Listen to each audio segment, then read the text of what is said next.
Okay, good evening, everybody. Everybody make sure your phone ringer's off.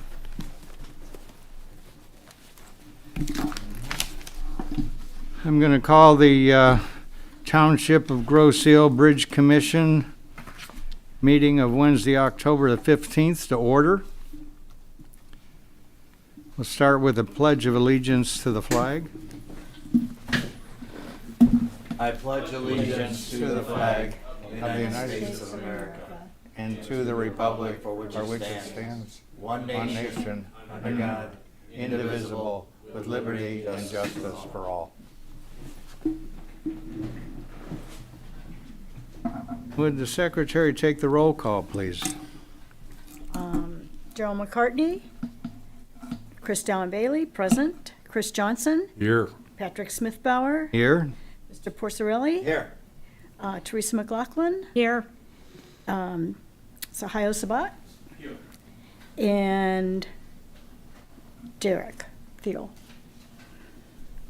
I'm here as well. Okay. Very good. Has everybody had a chance to see the agenda? Yes. Any additions or deletions? No. Okay, there being none, I'll entertain a motion to accept the agenda. So moved. Second. All in favor? Aye. Aye. Okay. Derek, we don't have any presentations, do we? No presentations. Okay, we'll open for public comment, if there's any public comment. Okay, there being none, we'll move on. Has everybody had a chance to review the minutes?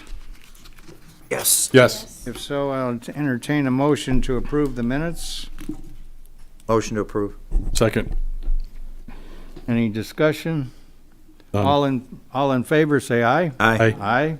Any opposed? Okay, that passes. All right, we'll move on to the financials. Ready, Teresa?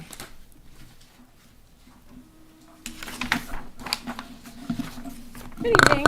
I didn't make a copy to put up on the board because actually looking at this month, it's a very standard month for the operations of the toll bridge. The activity for the month, if you look on page 6 and look at the third column, we had revenue of almost 354,000, and we had expenses of 125,000, giving us a net profit for the month of 228,000. All the expenses were normal and consistent with prior months. So again, this was a very standard month, and it's good that we're having the monthly excess revenue over expenditures as we projected, because we do have a very large bond payment coming up on April 1st of 2026 as well. So we have to make sure we have the cash for that without using the cash from the bond proceeds. Where is that tally carried? Where could we see the balance against that based on the surplus month to month on the operating revenue? Because you said you're putting it away to pay the bond. Right, so Right. there's Where's an that balance amortization at? schedule. How close are we Yeah, to- I will make sure I send that to you Please. tomorrow. Yep. Thank you. Yep.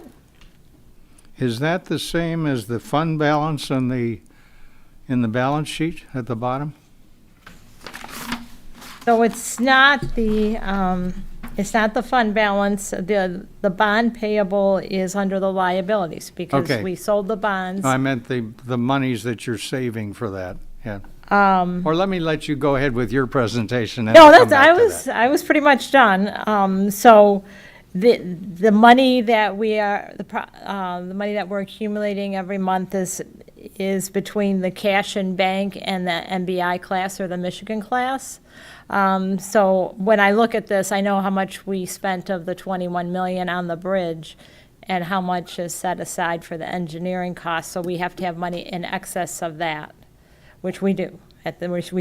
We do. We're building up to make sure we still have cash for normal operations, and that we have the excess cash for the bond payment. Now, when the projections for the bond payments were developed, it was a combination of both the property taxes that will be on the winter tax bills and the collections from the toll bridge crossings. So because the property taxes are not levied until the winter tax bill, we don't have any of that on here yet. That won't start showing up until the month of December. And then that will definitely give us what we need at that time. But just making sure we have the accumulated cash, for any maintenance, costs, all the insurance costs. We do have to pay property taxes for 2025, and then after that, this year will be exempt from the property taxes. Okay. And the bond payment is when and how much is it? The first payment is April 1st of 2026, so we'll actually be at the very beginning of our next fiscal year. And it is just over, I believe, $1.1 million, and that payment is higher than all the other payments because we'll have gone about 14 months from the date of the sale of the bonds in February of 2025, and we're not having our first payment until April 1st of 26. And then it will drop down to normal after that, and then it'll have a pattern of the principal increasing and the interest decreasing. But it'll be a lower payment than that. That one's higher because of all the interest from February 13th to April of 25 to April 1st of 26. After that, the interest will be paid every 6 months on April 1st and October 1st, and the principal is due on April 1st of each year. Principal is paid once. Okay, very good. Big number that jumps out on the P&L for the operating is the professional services. That's not engineering for the. It is. That is, okay. It is. So when we did the budget, we took the bond proceeds of a little over $21 million. We allocated the amount that we needed to purchase the toll bridge, which was a little over $13.5 million. Right. And our assumption at the time the budget was done, which was the end of February, beginning of March, was that the estimations were that we would need the remaining $7.5 million for the engineering costs. Right now, they've quoted us about $3.8 million, I believe. Right. Not 7.5, so we may come ahead in there. No, But- I understand that, but you're basically mixing a capital project with an operating Yeah, budget. yeah. But I know the accounts, yeah. It kind of, that if the professional services listed are for the reconstruction of the bridge, Right. not the operation of the bridge, why would it be in the P&L for the operation of the bridge? Because when we do our budget, it's basically on a cash basis. That's how the township has historically prepared it, even for enterprise funds, which this is, Well, which we've only is owned more the like a bridge business, but We've only owned the bridge a year, not even. But what I will do when I do the year-end close is I will take those engineering costs and put them on the balance sheet as a capital asset because it's part of the upgrading, Right. the upgrades for the toll bridge, and it'll be moved to the balance sheet. Just like initially, when we make the principal payments, they're shown on the P&L, and then I move them to Right. reduce the liability on the balance sheet. It's Yep. historically, the township and the managers, the best way for them to operate their budgets is to see everything on the P&L and know what the total cash in that they're getting and the total cash out, despite what I have to do at the end of the year to Right, the make it. accounting, yeah, the accounting, I understand that, but it's a point of, very soon, you're gonna have a lot of expenses coming in for this, for the bridge construction, and you're gonna start combining it with the operating Well, I will have separate budget. accounts for it so that when I need to move it, the But I mean, total at the end a of the separate year. P&L. I'm sorry? You should have a separate, have you, is it We considered? can't do that we can have separate, I can set up a separate department, perhaps. To me, you have a capital project, and you have an operating expense, you have an operating function. Mm-hmm. You're mixing a capital that's funded with bonds and taxes over here in this pot, and yet you're collecting tolls and paying engineering expenses to fix a bridge. It just seems to complicate things. Not when you know what's in each account and how we've done the budgets, and that's done township wide.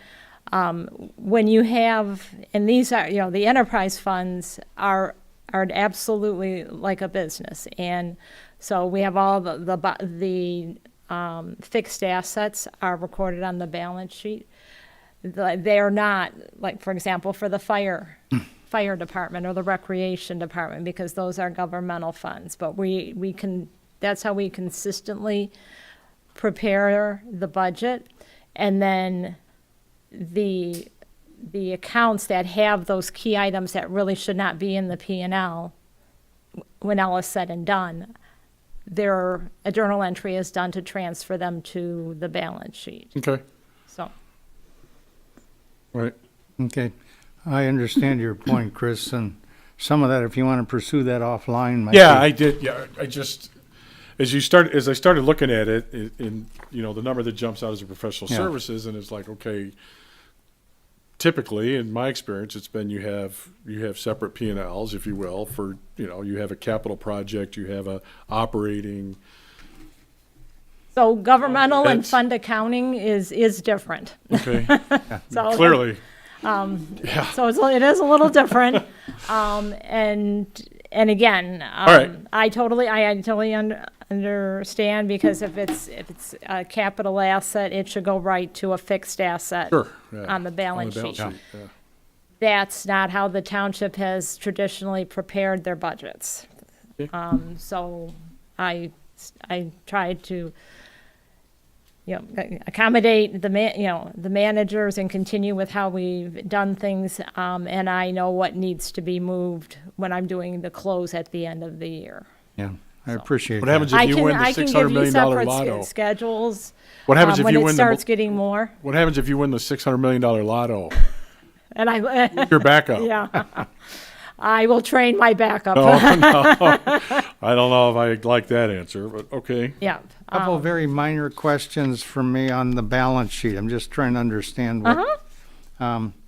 I see under liabilities, deferred revenues, bridge passes. What exactly is that? That's the money that is on every bridge pass from them putting $60 or Understand. $120. It's what, Yeah. it's what they've put on less But the not spent. crossings that they've used. Okay. And the account, the second account in that group for customer deposits, that's the $25 or $28 deposit everybody who has a tag has had to pay for that tag. That's what's in that account. Very good. Now, under where we talk about this net position, unrestricted, and fund balance here, started out the year of a negative 1.1 million. What is that fund? What is that fund? It says fund balance. I'm just trying to understand. That's the term that's used in the software, because governmental accounting uses fund accounting. So even though it's an enterprise fund and it's really not fund balance, it's net position or retained earnings. That's how they set this up, is it's not anything we can do, it's how the system is set up. They just refer to everything in that section. When they put the total, they just call it fund balance. Okay. So it's fund balance for the governmental funds, which is everything except the airport, DPW, and the toll bridge. And that's considered fund balance, because Yeah. it's their funds, they're accounted for under a modified accrual basis rather than a full accrual basis. And so there's, like I said, But they it's don't have. basically a retained earnings. Yeah, right. Yep. Understand. Yep. Okay. Any other questions for No. Teresa? Thank you very much. I Thanks, Teresa. appreciate it. Thank you. Okay. Let's see. Action items. An action item, first item we have to discuss is the staffing proposal review. And Derek, can you give us an update on that?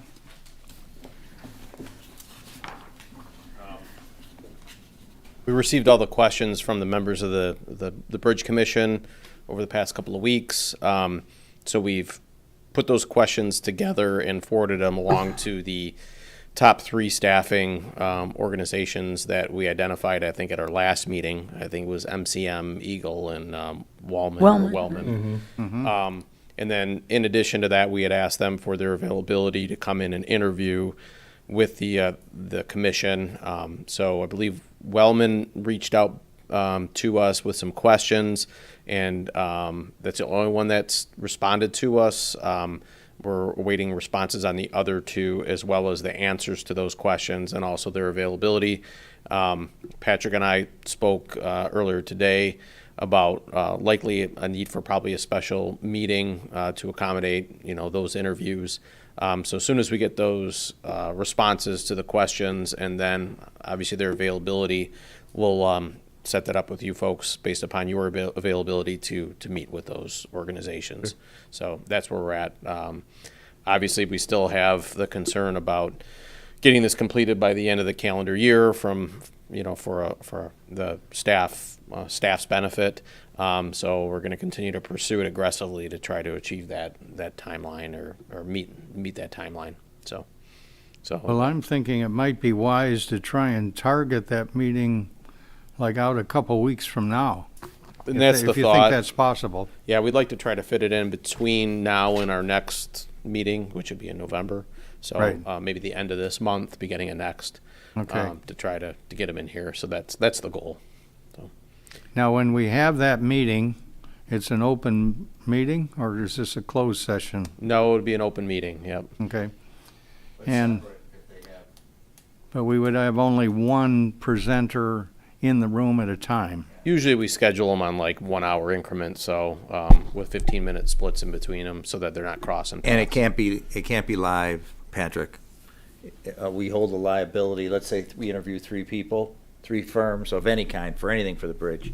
It can't be live. It's an open meeting. You can come in and listen, but it cannot be live because it gives number 3 the advantage of knowing all the questions. To see one and two's Anytime. Do you see what I'm saying? Yeah. Yes. So there's no Open Meetings Act violation. We've been told, some people from the public in a group want everything live, but we can't. It's not fair. It's not. Well, if they were one of the bidders, they'd understand. We hold liability by letting someone have the questions. That's all. Just so you know that Makes for the sense. future. Okay.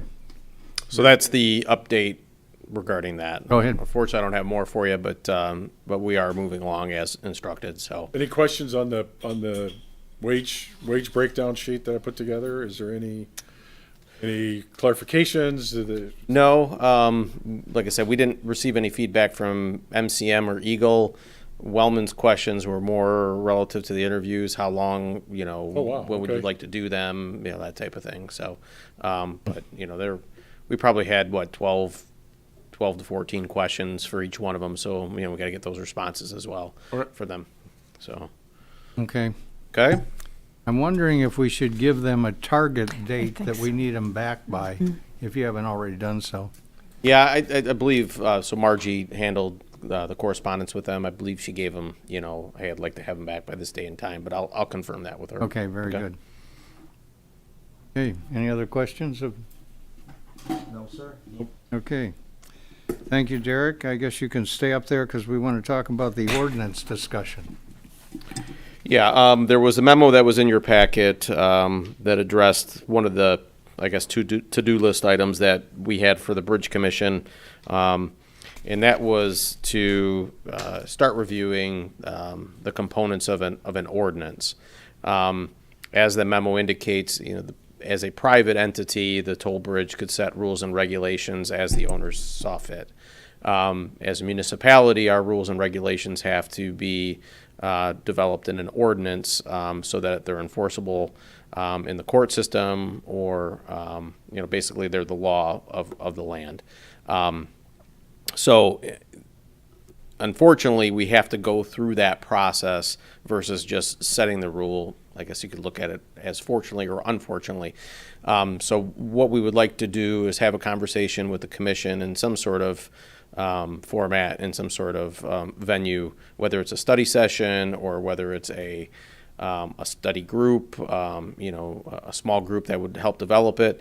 But there are a couple of different topics that we need to discuss, or at least there's some things that we know for sure we need to put into the ordinance, and those are listed in this memo.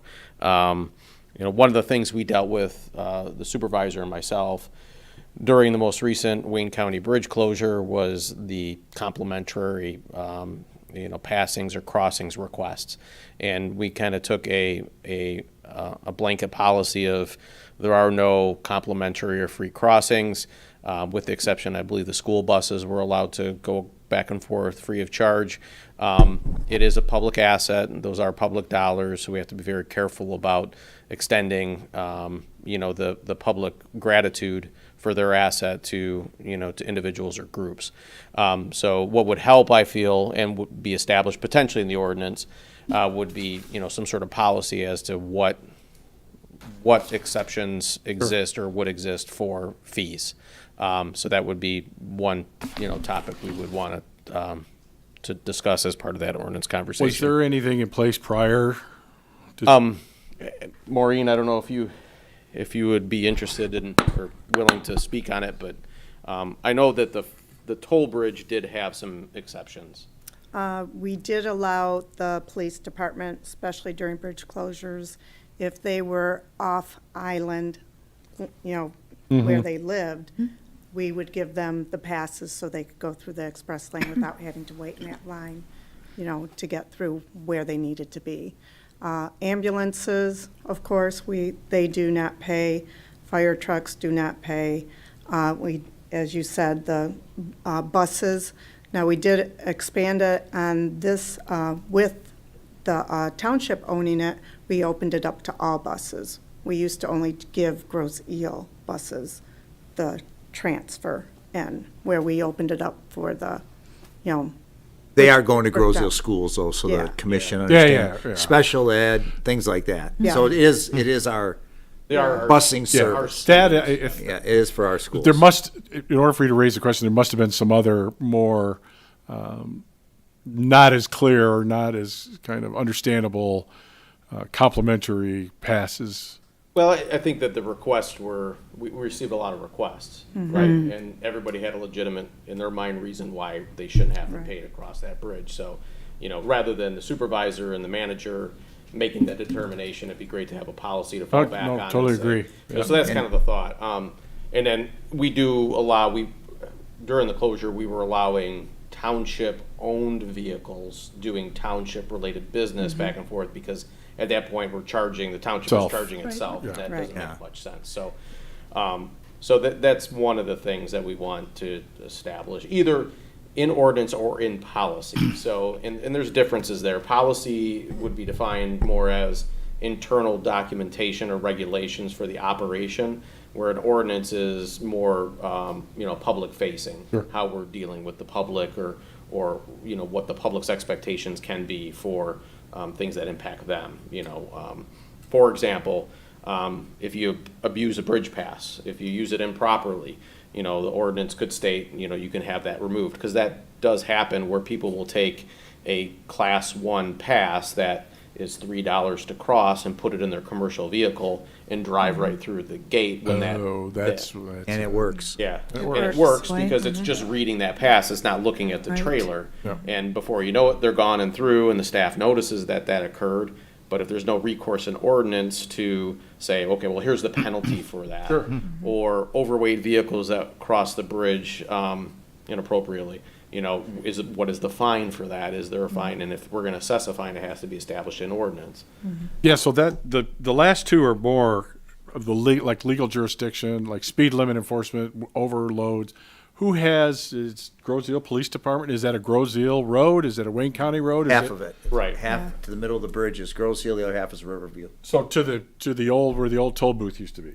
Correct. In the middle of the turn? If you're talking any kind of jurisdiction for citations, arrests, anything like that, criminal reports, civil reports, we split the bridge in half. If it's east of the middle of the bridge, it's Grosse Hill. It's west, it's Riverview Police.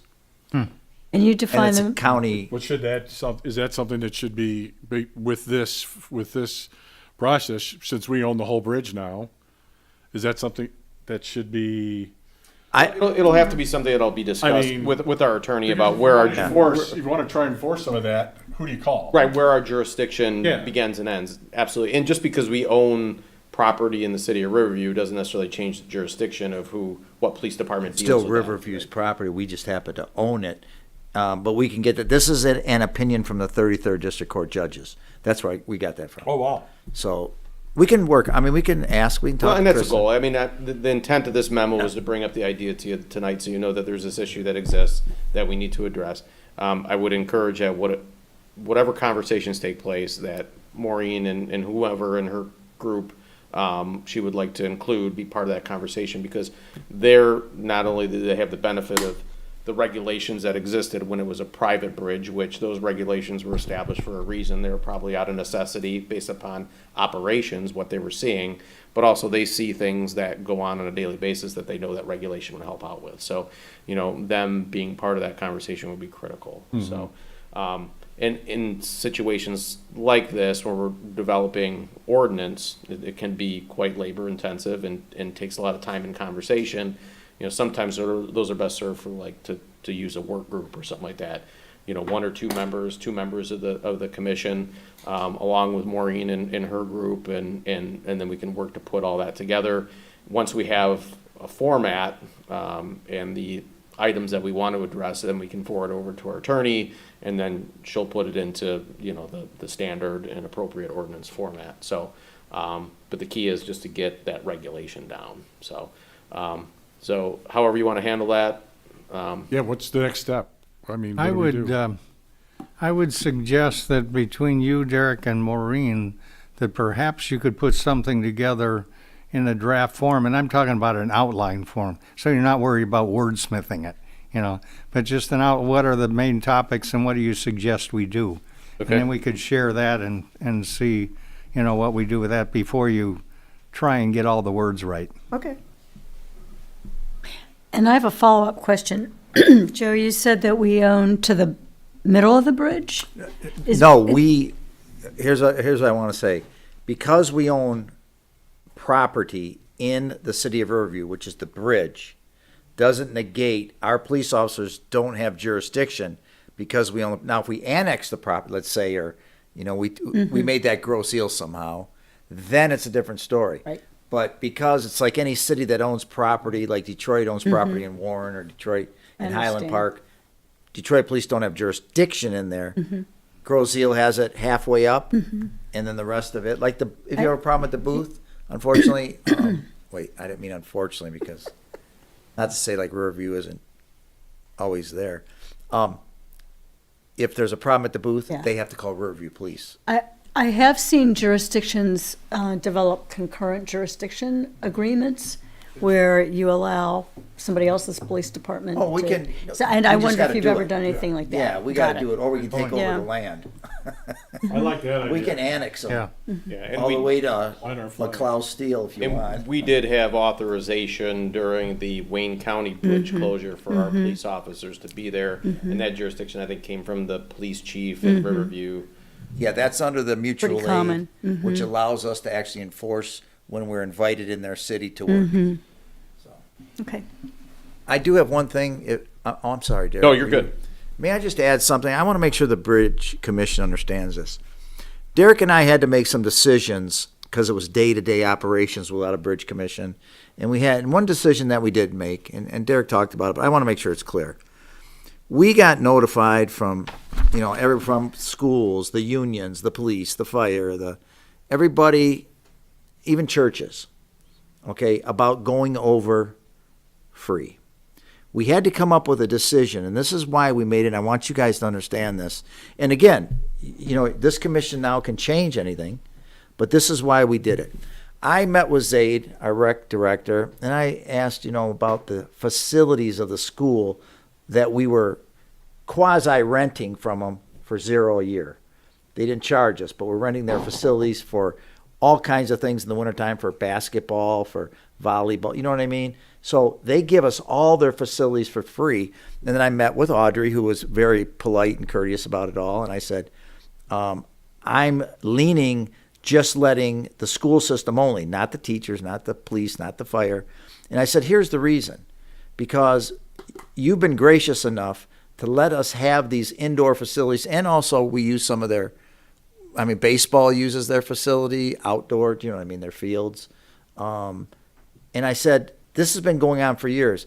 I thought it was the least we can do for their school buses, not their teachers, not the unions, not the management, but special ed, regular buses, anything that helps grow seal schools. We made that decision. Now, again, this is the commission now. You guys, this is the nucleus that we can change things. But I want you to understand, I took a lot of heat from every group that thought, if the school's doing it, why aren't I? And it's not like, I'm not renting anything from you for free. But the point is, the school's been so gracious to us for years for basically zero. They've never charged us a dime for us using their facilities. Township rec, that's what I'm saying. It's our rec department. So this is why I said the least we can do. And, it's kind of like a symbiotic relationship. But it's what we thought was right, and that's why I made that decision. So And I'll add I on to want that. you guys to understand Yeah, that. no, I think there's another good reason to make that decision. It's the same taxpayer base. That's exactly what I was Every gonna say. cost to the school district costs the same people. And tolls who for the are paying- buses Well, would just so Yeah. you guys understand charge why. to the same tax. well, that was Makes the, perfect sense. I remember taking the football team bus across and they'd hand a clipboard through the window, sign it, and off they go. I don't think the prior owners charged the school district. No, we didn't. No. No. So, The flip side to that, and play devil's advocate though too, is this has to be treated as a business, and you don't function without revenue, so we have to be very particular about what makes sense, Sure. right? As we operate it as a business. So, but it is And it still a really- community asset, Yes. right? when the county bridge is closed, that's when it really pops up, I would Yeah. imagine, right? So. Everybody has to use it then, and I'm sorry, but I'm not saying that Derek Thiel lives on Groseal. I grew up on Groseal, and I've been using that bridge for how many years? When we took horses to school. So the point is, I'm paying, everybody else is paying. I don't feel like I should, just because I work for the township, get any kind of break. And we had to do it in a reasonable way and what was palatable for the rest. And they understood. Well, some did, some didn't. But that is what it is. But this group, that's why these ordinances can come up with anything. So I just want to make sure that was Yep. All right, clear. so Well, thank you very much for explaining that to us. understand what direction you like to go with that, and we'll get working on that. then, Okay. so. Well, I've got Maureen up here. Before we go into the next topic, I know that her and I had talked, and I believe we probably had talked to the Bridge Commission about offering an update as far as operations of the bridge. Yeah. So, and she is the operator. She's the one that's down there on day-to-day, on the day-to-day managing the facility. So I guess between her and I, we can give you maybe some updates as far as operations, how things are going. I know one thing that we've been struggling with that I think we've made you aware of is with regards to the software company and some of the lack of information coming back to the township that both Teresa and Maureen need for the effective operation and reporting of the bridge. It's presenting issues for us also with potentially some lost revenue, with things not operating the way that they should from a software standpoint. So I can tell you, right now the township is withholding payment for those monthly charges. I believe we're 2 invoices in currently, and those are about $19,000 a month is what we pay. That's valet manager, right? Correct, yeah, to, until we get resolution on some of these issues, because, she brings, and Teresa does, to my attention, lost revenue where the gates will open if there's no balance and things of that sort. So, so we are actively working on that. What direction that eventually goes, we'll keep you up to speed. But, we've made it clear to them that the revenue is going to be withheld until it's resolved. And I know Teresa's also been in contact with our attorney with regards to the agreement that we have with them and the stipulations there about what their responsibilities are that they're not fulfilling. So, so that's in process, hopefully, of being resolved. I don't know if you want to add anything to that, Teresa or Maureen. For myself, no, the operations day-to-day, besides what Derek is telling you, it is going very smoothly. Staff is doing a great job, the office people, they are finding things. So we're digging into stuff to see if we can find the reports we need on our own. So, we're day-to-day, we're improving and trying to figure out different methods for ourselves to be able to understand the software a little bit better. So, I remember you saying that there are a lot of aspects to the software that aren't quite meeting your needs. correct. So I'm sure that's part of the discussion with Valet Manager. Not just the lost revenue or the things that aren't being accounted for, but is it configured in the Correct. most efficient way? So we're hoping they will do that for us. They have been given, information and diagrams of what we're looking for, especially for the monitor in the booth. That would alleviate a lot of stress for the toll attendants, just for the fact that they don't have the information they need to be able to determine what's going on with a particular vehicle if it is stuck. So, and who is in that car. So we're Do hoping they that have will a go target forward. for resolving that, or they're trying to figure it out? I will say it's been an ongoing issue since implementation, and we have been working with them to try to get these issues resolved for quite some time. Some things do get resolved, but a lot of the things are still outstanding. So I think it's gotten to the point now where we're exerting more pressure on them because we're not happy with the expediency in which it's being addressed. So, so to answer your question, I don't know that we necessarily have like a drop dead date, at this point. So, Do you have legal counsel looking at this with you? I'm just, good looking. thanks to Teresa, she was the one that has been in contact with. Oh, that's Krista. right. Yep. You did. And also, I know Daryl had a lot of thoughts about the software also when we toured the bridge together. So I don't know whether you're consulting with him. That might be very helpful to you also. Yeah, but part of the issue is, we just went through a recent upheaval, in the operation system. We had to repopulate the database with some 10,000 Right. customers' information. The residents have gotten accustomed, or they've, hopefully gotten accustomed to that software. So obviously, I think if we can't get resolution, looking at other options would be the solution. But I think just to try to keep things consistent and, familiar, we're trying to get this solved with the company that we're with right now. But ultimately, if we can't, then we'll have to look at other options. And, when the bridge is down, that might be the best time to do that. I don't. Sounds like you need to do a parallel path, look at other options. Yeah. I'm not real encouraged about the response from Valet Manager, and who knows how much, $17,000, $18,000 a month. It may be cheaper for them to ignore it and walk away from it. That's They're on probably the a good hook for probably It's more. probably a good suggestion to pursue a parallel path. Yeah. Because at this point, we were really not sure what other options exist out there, but it's probably worthwhile to start looking into that. Anything else? Okay.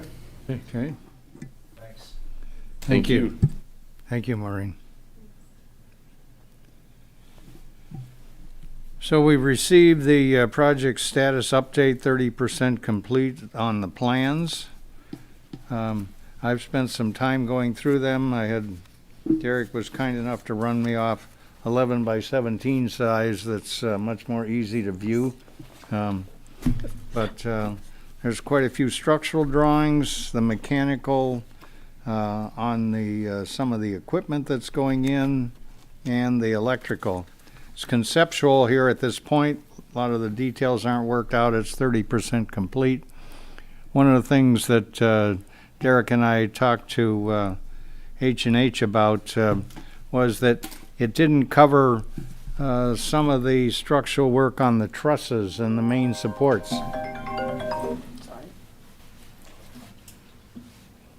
And we covered that with them, and Ann indicated that, yes, they're getting to that, and that will be part of the activity. So I just wanted to verify that that was not something in the future, but it's something that was part of what we're doing now, yeah. And she said, yes, that's true. So does anybody have any comments or questions on the 30% review? Yeah, and unfortunately, I couldn't make the meeting this past Thursday, and it does look like I'm going to make the next one coming up. So I'm going to have to do something different and sit with them, because my concerns are the long lead on some pretty significant items. Structural steel, some of the structural steel elements could take 9 months to a year to get fabbed at the mills. So you had a list of I questions. had a list of questions, and they answered them, and which was fine, and Okay. the answers I got was fine. But at the end, especially the locking mechanisms at the end of the bridges, and some of the structural steel that has to be replaced is very large, and these mills are overcapacitized, especially in the United States. And I don't know. We're going to have to talk to H&H and internally, and how we develop kind of a long lead plan, a pre-construction plan or something, because I don't want to get to June of next year and we have a scope of work out on the street, and we get bids that, it's going to take 9 months to a year just to get the steel fabbed up. Yeah, and I just wanted to make sure, the reason I asked that question, I want to make sure that you got those answers. I did. No, Okay, I good. got them, yeah. And I know that with regards to those prefab things that we could maybe contract early, they were going to look into some of that. So hopefully they'll come back with good news on that. But yeah, I think our next meeting's what?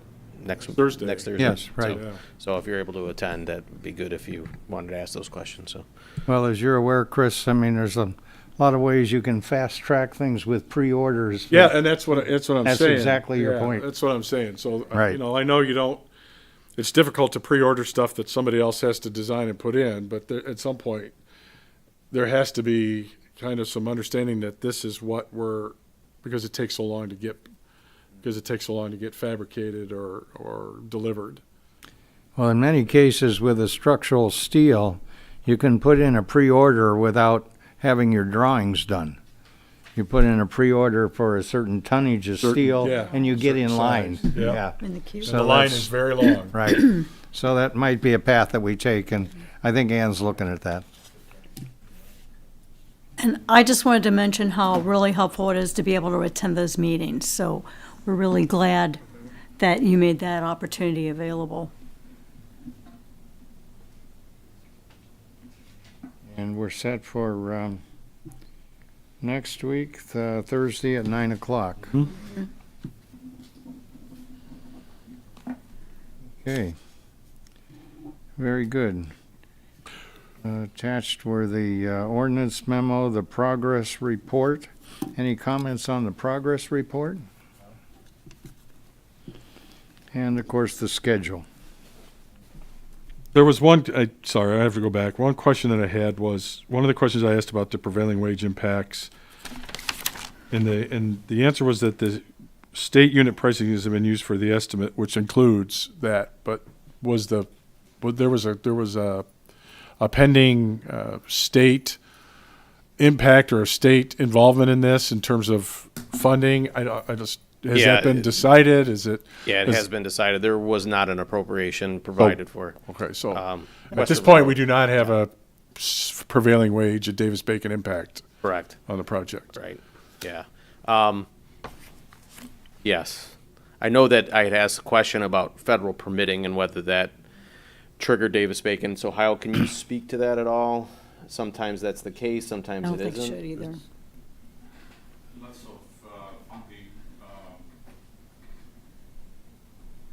of funding to the federal government, they require there to be prevailing wages, and some other funding to the state they would not. Yeah, this one's gonna be all locally funded. I think we've run into issues where if it required a federal permit, then sometimes it would require prevailing wage. Have you run across that before? I'm sorry, would it require? It would, if it required a federal permit, it would require prevailing wage. So I think that was the question I gave to H&H was, would that be the case here irregardless of whether it was just local monies or not? And I don't remember what the answer to that was. I don't think they I'm not were sure we sure. got one. I would be very surprised if that were the case, and So would they're I. looking into it. Yeah, but like she said, they have anticipated the expense to include prevailing wage numbers because they're using the state numbers. So. Okay. And relative to the drawings, does our engineer have any comments? I haven't had a chance to look at them, so at this point, no. Okay, thank you.